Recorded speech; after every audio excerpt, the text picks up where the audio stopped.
দেশে ভয়াবহ আকার ধারণ করেছে হাম মহামারী। মৃত্যুবরণ করেছে অসংখ্য শিশু। কিন্তু এর পেছনে আসল কারণ কি? টিকা, মায়ের বুকের দুধ না পাওয়া, নাকি আমাদের দেশের চিকিৎসা ব্যবস্থা?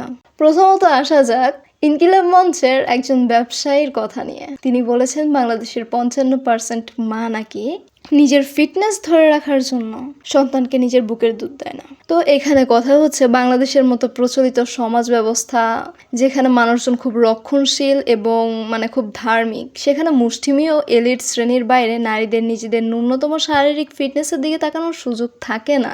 আর এই হামে আক্রান্ত বেশিরভাগ শিশুই কিন্তু নিম্ন মধ্যবিত্ত পরিবারের। তাই সেখানে ফিটনেস রক্ষার তাগিদে বাচ্চাকে বুকের দুধ থেকে বঞ্চিত করার চিন্তা মধ্যবিত্ত বা নিম্ন মধ্যবিত্ত সমাজের মায়ের জন্য অসম্ভব কল্পনা। আর সবচেয়ে বড় কথা, ফিগার নষ্টের চিন্তা এত থাকলে সবার আগে মেয়েরা কখনো শিশু জন্মই দিত না। আর এখানে হচ্ছে দ্য পাঙ্গাস পেজের একটা কমেন্ট আমি ইনক্লুড করে দিচ্ছি, যদি তোমাদের মন চায় একটু থামিয়ে দেখে নিও। দ্বিতীয়ত আসা যাক টিকা নিয়ে। বাংলাদেশে জাতীয়ভাবে নিয়মিত হামের টিকা দেওয়া শুরু হয় 1989 সালে। আর 1982 থেকে 1984 সালের দিকে একটি গবেষণামূলকভাবে নির্দিষ্ট এলাকায় টিকা দেওয়ার পর দেখা যায় হাম এবং এর উপসর্গজনিত শিশু মৃত্যুর হার প্রায় 57% কমে আসে। আর এটি প্রমাণ করে যে টিকা দেওয়ার আগে মৃত্যুর সংখ্যা অর্ধেকেরও বেশি ছিল। এরপর আসা যাক 2012 সালে দ্বিতীয় ডোজ ও এমআর টিকা চালু হওয়ার পর থেকে 2026 সাল পর্যন্ত ভয়াবহ প্রাদুর্ভাব থেকে আগে বাংলাদেশের হামে এত বিপুল সংখ্যক মৃত্যুর ঘটনা আসেনি।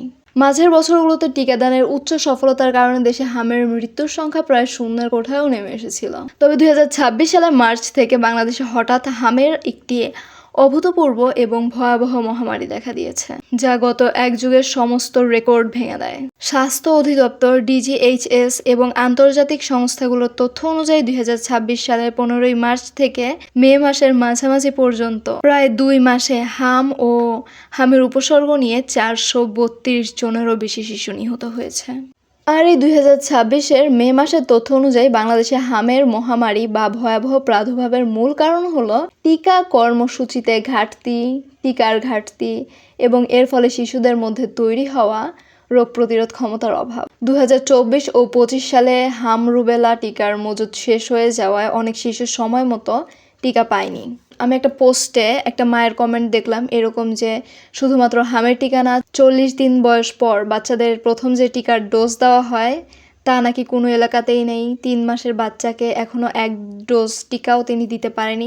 মাঝখানে তো আবার টিকা নিয়ে একটা গুজব ছড়াইছিল। এর উপর আসা যাক বাংলাদেশের হসপিটালগুলো নিয়ে। সরকারি হসপিটালগুলোর অবস্থা তো খুবই বাজে। তো এরকম একটা জায়গা থেকে হাম তো খুব সহজেই ছড়িয়ে পড়াটা স্বাভাবিক। কিন্তু এই যে মেয়েদের যে ব্রেস্ট ফিডিং এর কথাটা বলা হইলো, একটা এলিট শ্রেণীর মারাই নিজেদের ফিটনেস নিয়ে ভাবে, আর একটা এলিট শ্রেণীর মা কখনোই তার বাচ্চাকে সরকারি হসপিটালে নিয়ে যাবে না, প্রাইভেট হসপিটালেই নিয়ে যাবে। আর এর মধ্যে আরেক বাংলাদেশের বিখ্যাত নেতা বলেছে কি বিএনপি জুলাই সনদ বাস্তবায়ন না করে হাম নিয়ে পড়ে আছে। আমাদের দেশ কত এগিয়ে যাচ্ছে। সত্যি বলতে এই দেশের মানুষদেরকে নিয়ে আমার আর কিচ্ছু বলার নেই। আগের মানুষের মধ্যে শিক্ষা জিনিসটা কম ছিল, কিন্তু বর্তমানে এরা শিক্ষিত হয়েও মূর্খের মতো আচরণ করছে। আর আমি মূলত বুক রিভিউ দিই। এইসব বিষয় নিয়ে কথা বলা হয়তো আমার কাজ না, তবে কিছু বিষয় আছে যেগুলো নিয়ে কথা না বললেই নয়। আমার ভিডিওটি ভালো লাগলে লাইক করে দিও আর আমাকে ফলো অথবা সাবস্ক্রাইব করে দিতে পারো। Thanks for watching, bye bye.